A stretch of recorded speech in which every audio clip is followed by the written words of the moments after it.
falls for mortal Meg Ryan in City of Angels.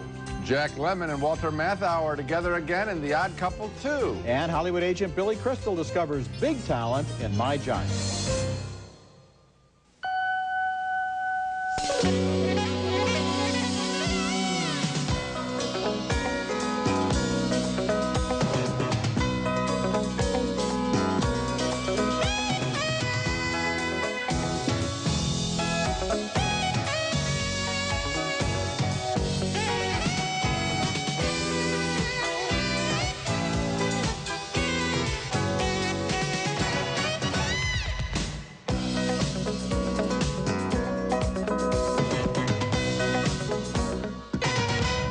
Put you in the movies. On a movie screen, everybody is 40 feet tall. Not because I is doing 40 for the Magnum. Il Hugio Movie Stario.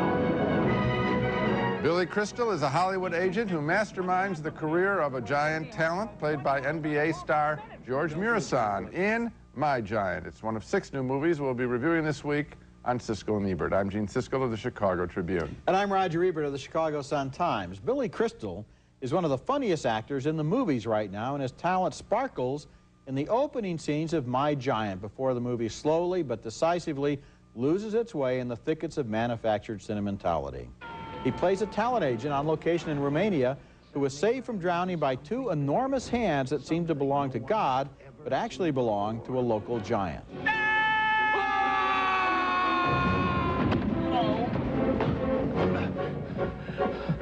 Oh, please don't say fee-fi-fo-fum. And that, of course, is George Murison, in real life a star for the Washington Wizards, but in this movie, a lost soul who yearns for someone to talk with. Sam, tonight we speak of many things. We speak of Mr. William Shakespeare. Shakespeare? You know him? Sure. He had a lot of good stuff. Crystal gets fired by his most important client, and his whole career now depends on steering this gentle giant into a Hollywood movie role. They return to the States where the big guy encourages the little guy to reconcile with his wife. So who's Glenn?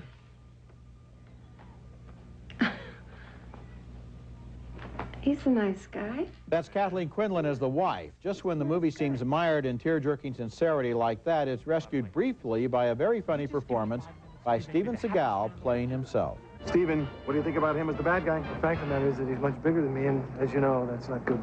May I, sir? Isn't that actually the point? I don't think so. No, see, I have this theory about heroes and villains. I know. The bigger the villain... Shut up. Okay. There's a setup here that could have delivered a very funny movie, and Crystal was right to sense that George Murison was equal to the challenge.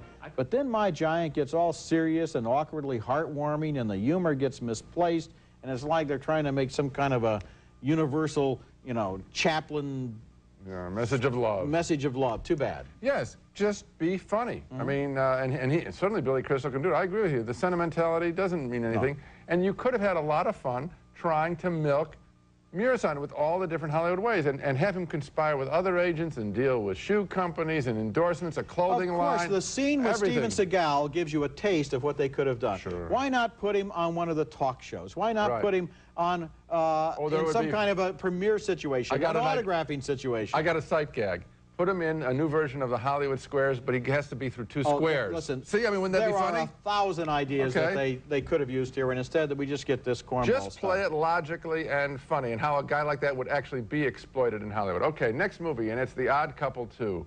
And as bad as My Giant is, this is worth, because Odd Couple 2 is a pathetic sequel to a comedy classic. Once again, starring Walter Matthau as Oscar Madison, the messy one, and Jack Lemmon as Felix Unger, the obsessively neat one. And this whole lifeless project with hoary old jokes plays as a desperate attempt to cash a big paycheck for 2 veteran stars who probably don't need the money. There isn't a witty moment in this script, which was written by the character's creator, Neil Simon. Amazing. Don't you take them with water? What, the local water? Oh, water from around here? Don't you know how many pesticides they have in the local water? Lower your voice, will you? People in here don't know they're going to be dead in a week. I said hoary old jokes. Here's a sample of the film's toilet humor. Open the window, will you? I want to throw the water out. It is open.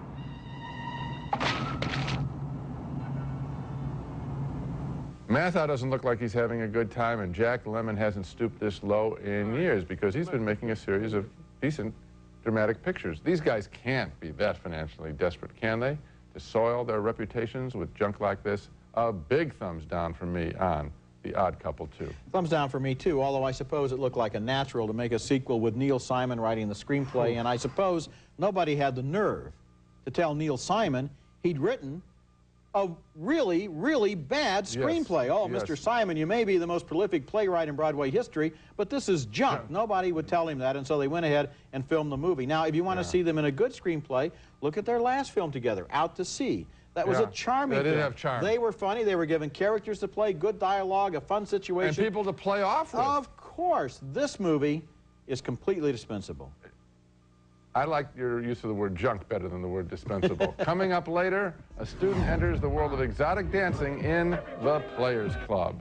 And coming up next, Nicolas Cage as an angel who falls in love with Meg Ryan in City of Angels. I wait all day just hoping for one more minute with you, and I don't even know you. Mr. Messenger? Right now? Yeah. You? Meg Ryan plays a doctor who, after hours at the hospital, encounters a stranger played by Nicolas Cage there, and that's seen from City of Angels. And their conversation is a lot more significant than it seems because the Cage character is an angel. Humans aren't supposed to be able to see him, but she can. And eventually, almost reluctantly, he falls in love with her. He discusses the process here with a fellow angel played by Andre Braugher. That doctor in the operating room, she looked right at me. She didn't see you, Seth. She can't see you. No one can see you unless you want them to. And if I want her to. At first, she has no idea, of course, that he's an angel, even though he tries to tell her. Well, I'm a messenger. Oh. Well, what kind of messenger? Like a bike messenger? No, I'm a messenger of God. Got a message for me? I already gave it to you. Well, did you use my pager? Because I usually don't get my messages unless you beat me. One day, the angel meets a character named Nathaniel Messenger, played by Dennis Franz, who reveals himself as a former angel and describes the process of falling to earth. You take the plunge, the tumble, the dive. You jump off a bridge, you leap out a window, you just make up your mind to do it, and you do it. You wake up all smelly and aching from head to toe and hungrier than you've ever been in your life, only you have no idea what hunger is or any of that stuff, so it's all real confusing and painful, but very, very good. Human. City of Angels, directed by Brad Silberling, is based on the famous 1988 film Wings of Desire by Wim Wenders, which is on many lists of the great films of our time. But despite their similar premises, these films are so different that it would really be unfair to compare them. City of Angels has been spiced up with a more detailed love story, with lots of emergency room drama, and with a surprise ending that doesn't really quite work, but it's a warm, entertaining film with a glowing performance by Meg Ryan. Nicolas Cage is sometimes a little too wet-eyed and self-consciously angelic, I think, but his performance kind of works too. Not a great film, but on its own level, it delivers the goods. Gee, I didn't care for it, Roger, and on this basis, that I didn't buy them as lovers. And I think this picture has to work at that level. In other words, strip away the angel episode, the whole premise. For example, in Ghost, which I think this film is probably closer in spirit to, I felt that Patrick Swayze and Demi Moore had a real relationship, and I wanted, and they were given enough time to have one. Here, I just felt that the gimmick of the angels just dwarfed any relationship between the two of them. I don't think the emphasis here is on a physical relationship, if that's what you mean. I think she says at one point, she says, I just know that I've met this other, I've met the right person. I know that. Well, but she says it, she's good in this movie. Now, come on, Gene. She's a very attractive personality. There's in no this question. film. No, in this no, film. but She's just good as the character. In general, come on. She's good as this character. But, you know, Nicolas Cage is one of our finest actors. Yes, he is. I don't think that this, frankly, now you'd think she playing an angel is a stretch. No, I don't think that he is as charismatic in this film as he has been playing lots of mortals. Okay, coming up next, the rap star and movie actor Ice Cube makes his film writing and directing debut in The Players Club. Have anybody ever told you you look just like the father from Good Times?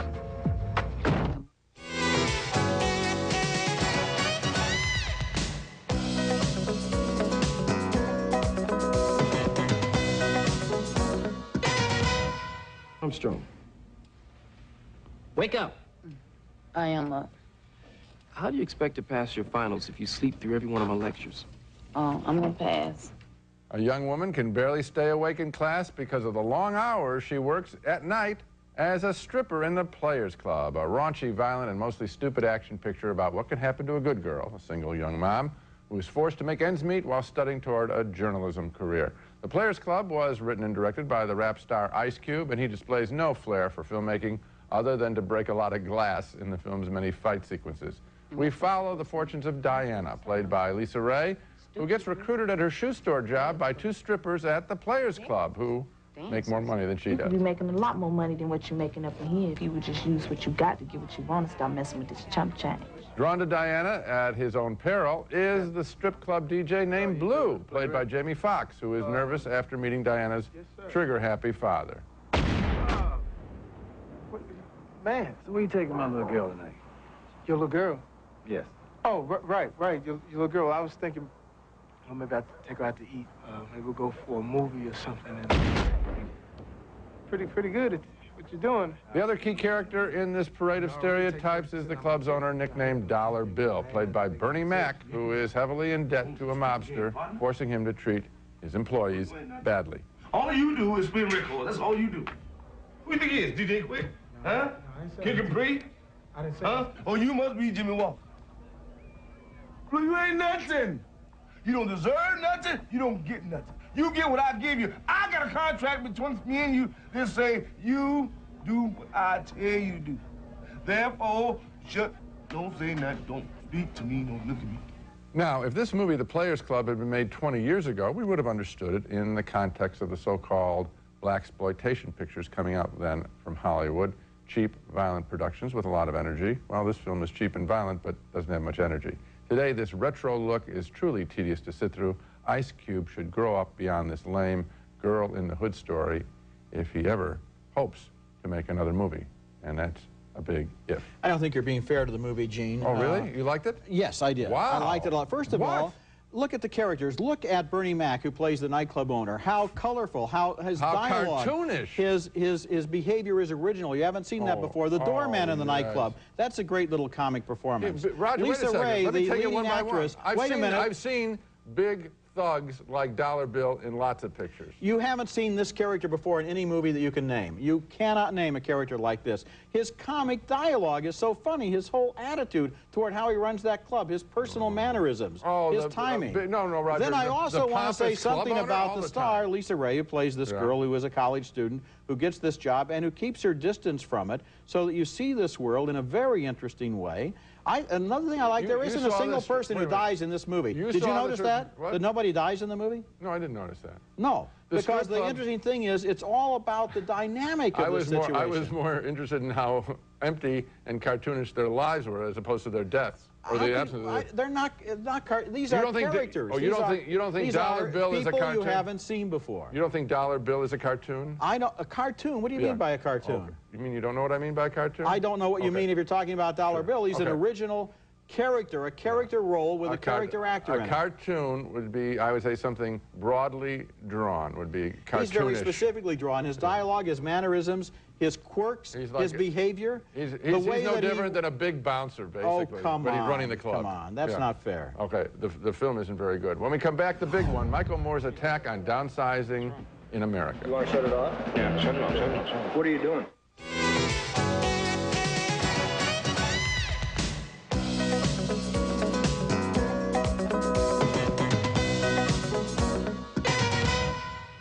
In 1989 declared open season on the downsizing practices of corporate America. When he went on a national book tour 7 years later in 1996 for his book Downsize This, he took along cameras and covered stories along the way that indicate America is still not downsized enough to suit top management. His new documentary, The Big One, shows workers out of work all over the country, including Milwaukee, where Johnson Controls moves jobs to Mexico and wins Moore's Downsizer of the Year award. You've had hard times here, right? You've only made... No, we haven't had hard times. No, you've only made $500 million in the last 3 years in profits. Yeah, our company is reasonably successful, and we're committed to continuing to be successful. Then why would you leave Milwaukee if you're successful? Because we need to remain competitive in our businesses, so... You mean you want to be more successful, right? We need to continue to be successful, that's right. And the families here who will lose their jobs? At an appearance in Madison, Wisconsin, his audience is surprised to find out workers have been replaced by prisoners in at least one airline reservation service. You're in prison and you're taking airline reservations and you're sending people to the Bahamas and you can't even walk outside. I think it's like a corporational thing, so TWA doesn't have to hire people and they can pay less, because if you go into a job at TWA, they're gonna pay you $7, $8, $9 an hour. One corporate executive does agree to talk to him, Nike's Phil Knight, who keeps on smiling in the face of more zingers. I've got here 2 tickets, one in my name and one in your name, for you and I to go to Indonesia together. All right, and you show me those factories, you explain this to me, right? I'll show you what's going on Sunday. Oh, no, not a chance. Huh? Moore's vision of America doesn't line up with all the recent talk about low unemployment and prosperity. He talks to hourly workers who have to hold down 2 or even 3 $5 an hour jobs to make ends meet. The big one is angry and funny and about equal measure, and while it lacks the inspired and savage wit of Roger and me, it's smart and high-spirited. And it's also sincere. He does care, and you can see that, and that's what I like best about the film, that he does care. He's not just taking cheap shots. Oh, there are some cheap shots. I mean, if you put a camera on a security guard, or, I mean, what do you expect? Yeah. I mean, of course they're going to be embarrassed, and a little of that goes a long way. But still, as I study the film, this man cares about the average working man, and does ask repeatedly one question, which is, how much is enough profit versus the greater good of employing workers? And that is important because, and we've said this about American movies, they're not interested in the working man. They're not interested in work, the conditions of work. Basically, his argument is, it's not all for the shareholders. A company also ought to exist for the good of its workers, for their security, and for them to be able to raise their families and to have medical benefits. It's not all just for the stock price. I think he would serve himself well and serve the film even better if he had dealt with specifically the issue you raised, which is the unemployment, the low unemployment figures that we hear about, and how that statistic can be legitimately challenged or put in proper context. That's a failing of the film. When we come back, an offbeat comedy set in Ireland in the 1960s, The Butcher Boy is next. This film is called The Butcher Boy, and I think it's a minor effort from the fine Irish filmmaker Neil Jordan, whose better films include The Crying Game and even An Interview with a Vampire. The Butcher Boy is a study of a young lad in a small Irish town in the 1960s. Family life isn't good for young Francie, whose father is a drunk and whose mother has been in a psychiatric clinic. Cakes, cakes, cakes, buns, buns, buns. My ma, the bun woman. I ask you, Joe, how many cakes can Uncle Otto eat? Francie becomes obsessed with a well-to-do local woman who once called his family pigs. He sets out to intimidate her. 1 and 6, please. Heaven's sake, you don't have to pay money to go by here. Sorry, Mrs. Station, but a tax is a tax. You don't pay it. It's not going to be fair to everybody else, is it? Tax? What are you talking about, tax? I told tax, Mrs. Nugent. I have work to do. I can't sit about here all day. So come on now. 1 shilling plus 6 pence. That's Eamon Owens as Francie. When he's hired at a local butcher shop, we get a hint of where his anger might lead him next. You know what it is, Francie? I think you're getting big. He is indeed. Him with the big job and all. Francie Brady, that butcher boy. Ah, Francie, you're a ticket. I was certainly sad about the boy's situation in this story. How can you not be? But that's as far as the film took me. This movie is based on a prize-winning novel, but I've seen so many films from this part of the world dealing with disturbed young people in terrible, troubled family situations that left much more of an indelible impression on me than The Butcher Boy. So, thumbs down. Thumbs down for me, too, although kind of marginal. Yes. I mean, I did like Eamon Owens' performance. This kid is a natural actor. Yes, I agree. I think we're going to see a lot more of him. But somehow, the movie itself didn't involve me, even my sympathy, which you at least got your sympathy going. I was looking at, from the outside, the whole way, the stylistic devices of the film kept me at a distance from the people. Yeah, I was surprised. And Neil Jordan is a major filmmaker. Yes, I just don't know why he didn't really hook into this story in a deeper way. And sometimes he'll use fable and, fanciful sequences. We really didn't get it here. Oh, we had a lot of fanciful sequences here. All the magic realism, the pigs and everything. Yeah, but in previous films, it's always worked so spectacularly. Not this time. No, it doesn't. Now let's recap the movies on this show. 2 thumbs down for My Giant, with Billy Crystal as a Hollywood agent peddling a Romanian giant. 2 thumbs down, way down, for the singularly unfunny, desperate comedy The Odd Couple 2, with Walter Matthau and Jack Lemmon trading heavily on their good names. A split vote on City of Angels, the ghost-like story of Angel Nicolas Cage falling in love with Meg Ryan. I didn't buy them as a couple or the major conceit of the movie. Roger liked it enough, especially Meg Ryan, to recommend it. A major split vote on The Players Club. I thought it was a cheap, violent action picture from first-time director Ice Cube. Roger thought it told a colorful story with colorful characters. 2 marginal thumbs up for the big one, Michael Moore's freewheeling diary of his efforts on behalf of American workers. And finally, 2 thumbs down on The Butcher Boy, the story of an alienated Irish youth. Remember, you can hear our reviews on the web at Siskel-Ebert.com. Next week, we'll be back with reviews of more new movies, including Night Watch, a thriller starring Ewan McGregor, Nick Nolte, and Patricia Arquette, and also The Object of My Affection with Jennifer Aniston falling for the man of her dreams. That's next week, and until then, the balcony is closed.